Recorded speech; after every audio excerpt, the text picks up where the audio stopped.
doing machine applique using stitch number 109 is amazing. It's a built-in stitch that will fine-tune, make it perfect, and it really is, it looks like you've done it by hand.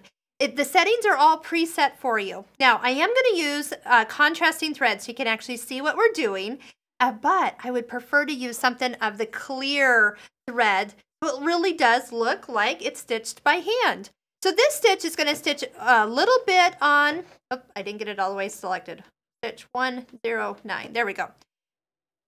It's going to stitch just a little bit on the fold and then a couple stitches on the base fabric. But you want the stitch, the stitch width is like 1 millimeter. It's totally small here. And it's just biting in just a little bit and then stitching straight stitches down on the side. This was just a little piece of bias fabric that I've gone ahead and pressed in half, wrong sides together, stitched with a 1/4 inch line. It was 1.5 inches to start with. Then I pressed it over. So those little vines that you see on fancy quilts, well, this is how easy it can be. Just one line of stitching down and then the machine applique.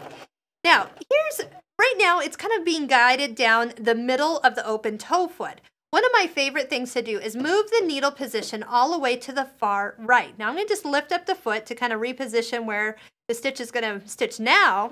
What we have now is the ability to run the fold of the fabric right on the inside of this, inside of the toe of the foot number 20, the open toe foot.